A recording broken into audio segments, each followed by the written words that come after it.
Welcome to Motion Deep Dive. Unravel the magic behind the screen. All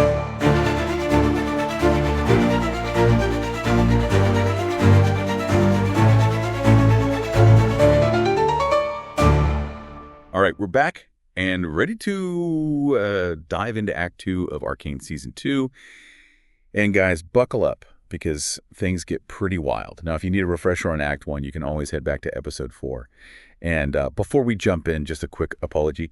Last time, we kind of messed up Vizzy's name, calling her V. It's actually Vi, like Violet. So Vi it is from now on. Okay, so fair warning for anyone who hasn't seen Act 2 yet. We're diving deep into spoiler territory here. If you want to stay spoiler-free, maybe skip this one. But for everyone else, get ready, because Act 2 takes us right back to the core of Arcane, that super complicated relationship between Vi and Jinx. Yeah, absolutely. It's been a while since Act 1, and they've both been through so much. It's like, instead of bringing them closer, it's kind of driven them further apart. It's heartbreaking to watch, you know? Vi's hitting rock bottom, trying to drown her pain in booze and fights. And Jinx, it's like she's lashing out, destroying things, almost like she's desperately trying to control her world, you know? Makes you wonder, are these like coping mechanisms, or are they just symptoms of even deeper wounds? I think it's probably both. Their shared trauma, it's always there, like an undercurrent.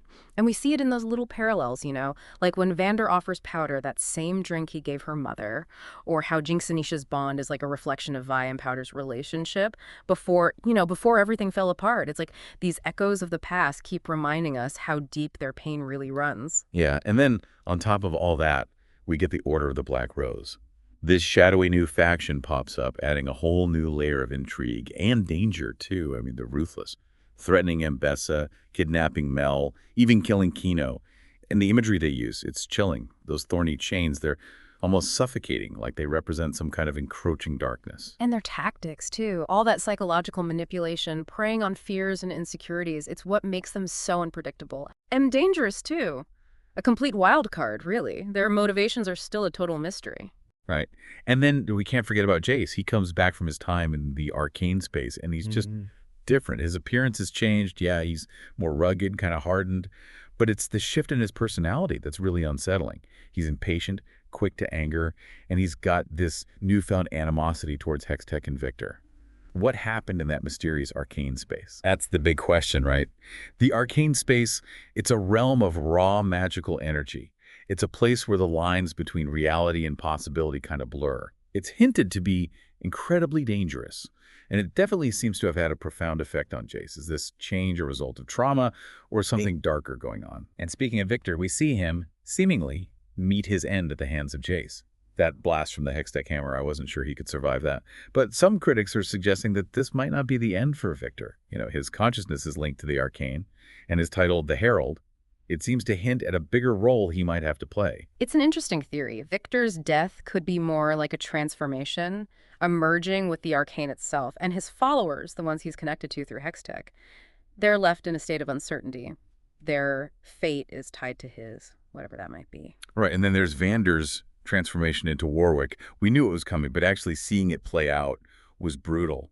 But the real gut punch comes when Jinx realizes that that monster, the one she accidentally unleashed, it's Vander, the man who raised her, who loved her. And then Isha, trying to stop Warwick, she sacrifices herself. It's just devastating. Yeah, the emotional weight of that scene is huge. It really forces us to confront the cyclical nature of trauma and its lasting impact. How will losing Isha, on top of everything else, affect Jinx? Will it push her further into darkness, or could it be a catalyst for something different? That's the question that'll stick with us until Act 3. But even with all the focus on the sisters, there's still some other storylines that are just kind of hanging. We haven't seen much of Heimerdinger, Echo, or Mel. Some critics have pointed out that the season might be trying to juggle too many plot lines at once. Could this mean some narratives end up feeling rushed or incomplete? It's a valid concern. The challenge for the creators is to weave all these seemingly separate threads together. And it needs to feel satisfying and cohesive. The final act needs to deliver both emotionally and narratively. It's a tall order, but if anyone can pull it off, it's the Arcane team. But for now, let's dive into some of the most intriguing parts of Act 2, starting with the animation, especially during those fight scenes and the dream sequences. It was just breathtaking. Like that scene with Warwick rampaging through the prison. You could feel the raw power behind every move. Yeah, it's visceral, for sure.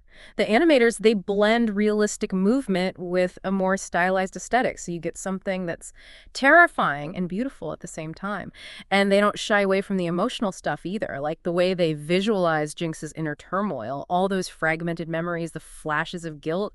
It's powerful storytelling. Absolutely. And the music.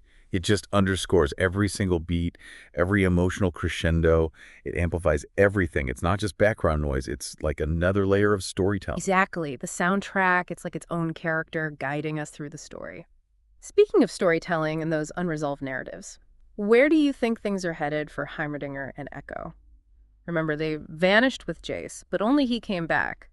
Not exactly in a good way. Yeah, their disappearance is a big question mark. Some critics think they might still be trapped inside the Hextech core, maybe battling whatever force has taken over Jace. Others think they might have escaped and are working in the shadows to counter Ambessa's plans. We just don't know. It's true, their absence is definitely felt, especially Heimerdinger. With his wisdom and experience, he could be a key player in this whole mess.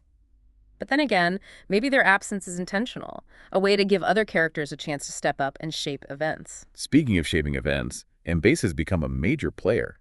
The way she manipulates Piltover, her ruthlessness, is chilling. Remember that line she said to Vi? "We both know what I want." I still can't figure out what she meant. Oh, it's a power move for sure. Ambessa is driven by ambition and control. It seems like she's got her sights set on Piltover, maybe even trying to take it over. And Vi, with her connection to Jinx, she's a pawn in Ambessa's game, whether Vi realizes it or not. It's like she's mirroring Silco in a way, using her cunning and influence to manipulate the city for her own gain. But what about Mel? We saw her break free from that creepy Black Rose prison, using some kind of unknown power. Who are these Black Rose people, and what do they want with her? The Black Rose, they're a real enigma. They seem to operate outside the usual power structures of Piltover and Zaun, and they wield this magic that's seductive but dangerous too. Some critics think they might be connected to the wider world of Runeterra, maybe a faction from Noxus, especially considering their ties to Ambessa. And that revelation about Mel's sister. Could that be LeBlanc, the Noxian spy master? That would definitely shake things up. It's possible. It would explain Mel's hidden talents, her connection to magic. It seems her past is more complicated than we thought, and her connection to the Black Rose will probably play a big part in the final act. Yeah, it feels like all these storylines, all these threads, they're all converging towards some big showdown. And Act 2 threw in a massive twist, too.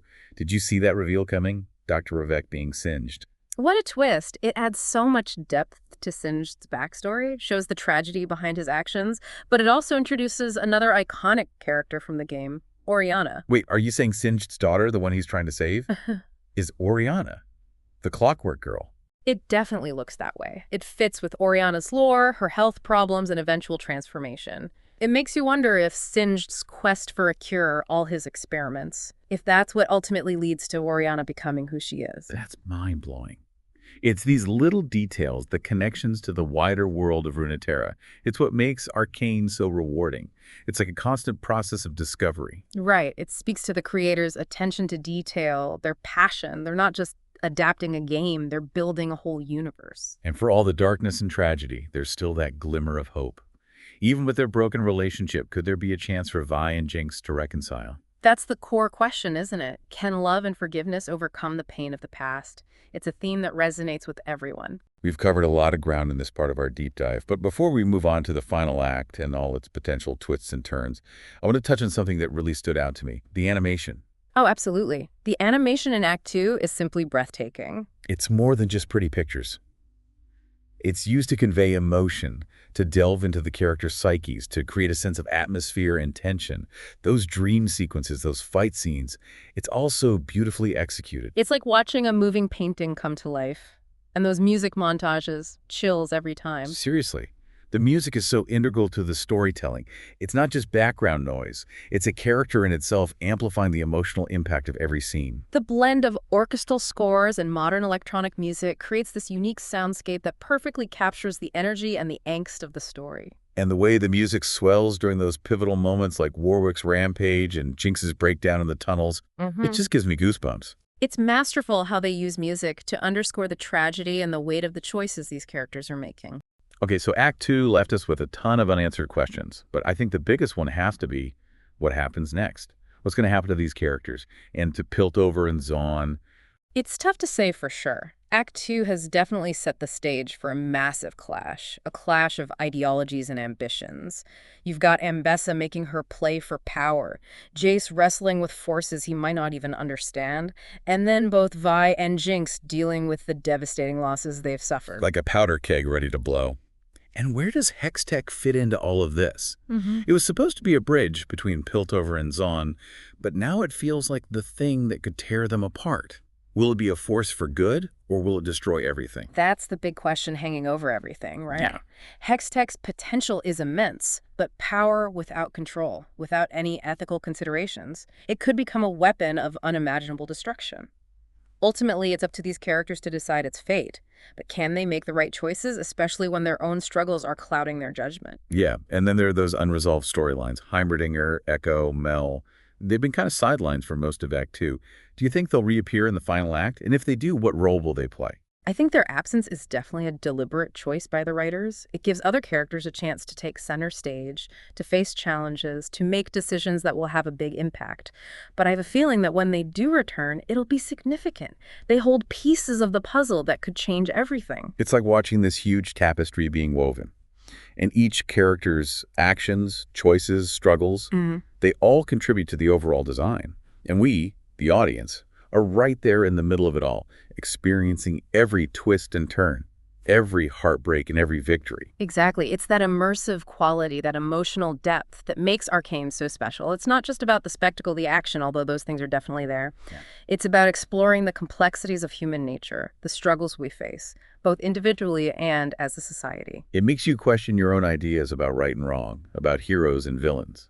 In Arcane, there are no easy answers, no black and white. Every character is somewhere in between, driven by their own motivations, their own experiences. Absolutely. As we gear up for the final act, as we wait to see what the future holds for these characters, and for Piltover and Zaun, I want to leave you with something to think about. Okay, lay it on me. With all the chaos, the conflict, the schemes, the manipulations, is it possible we've missed something? Something right under our noses? What do you mean? What if the real enemy isn't Piltover or Zaun, but something else entirely? Something that thrives on discord, on the very divisions that are tearing these cities apart. Something that sees Hextech not as a weapon to be controlled, but as a tool for its own dark purpose. Whoa! That's a pretty heavy thought. It makes you wonder, are these characters really in control of their own destinies? Or are they just pawns in some bigger game? I guess we'll find out in Act 3. Until then, keep those theories coming. Thanks for joining us on Motion Deep Dive. Yeah, thanks for listening, everyone. We'll catch you next time for another fascinating exploration. And don't forget, Don't forget. keep watching, keep thinking, and keep diving deep.